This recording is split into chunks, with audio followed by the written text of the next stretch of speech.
समय की बात है, एक गांव में लीला नाम की एक लड़की रहती थी।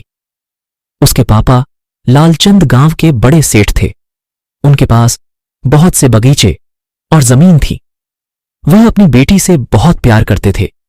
वह उसकी हर जरूरत को पूरा करते थे, जिसके कारण वह बहुत बिगड़ गई थी और घमंडी हो गई थी। वह कभी कभी अपने पापा के सामने अजीब सी मांग रखती थी, जिसको भी उसके पापा पूरा करते थे।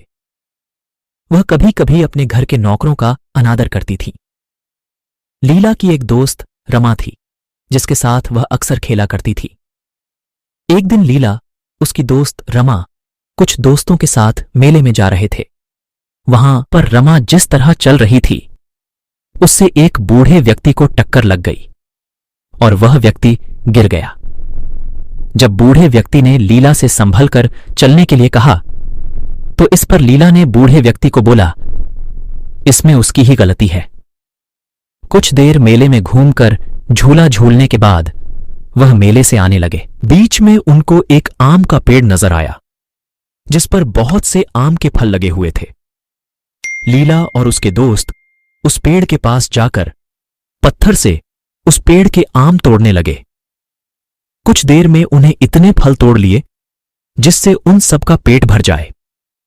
लीला के सभी दोस्त टूटे हुए आम को उठाकर खाने लगे और आम तोड़ना बंद कर दिया, लेकिन लीला अभी भी आम तोड़ रही थी।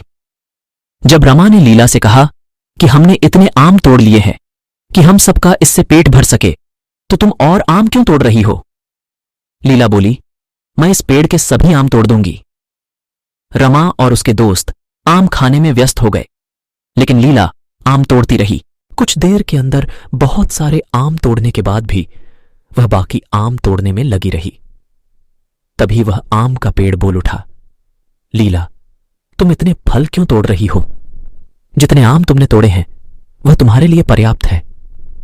पेड़ को बोलता देखकर लीला के दोस्त डर गए, लेकिन लीला बोली, मैं तो आज तुम्हारे सारे आम तोड़ूंगी। आम के पेड़ ने लीला को चेतावनी दी, वह रुक जाए और बाकी आम न तोड़े।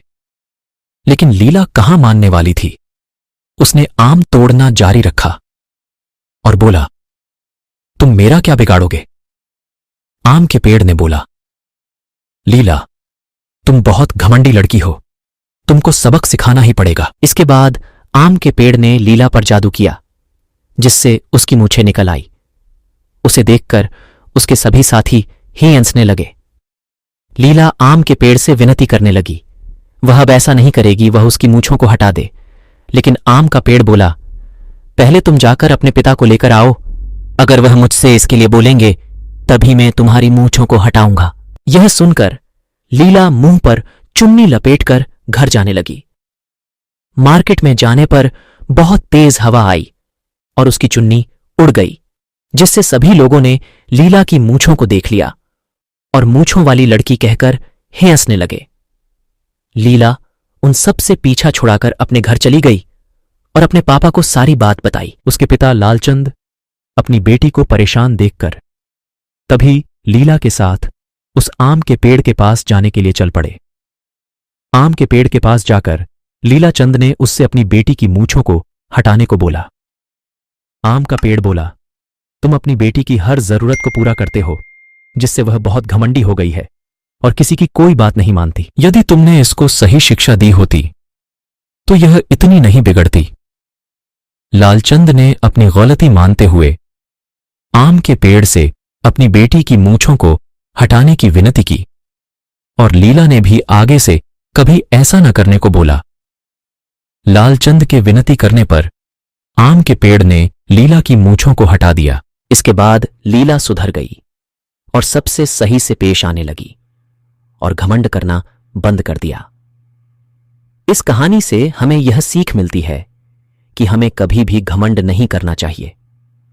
और इसी तरह का वीडियो देखने के लिए हमारे चैनल द डिसीजन को सब्सक्राइब करें, शेयर करें, कमेंट करें, लाइक करें।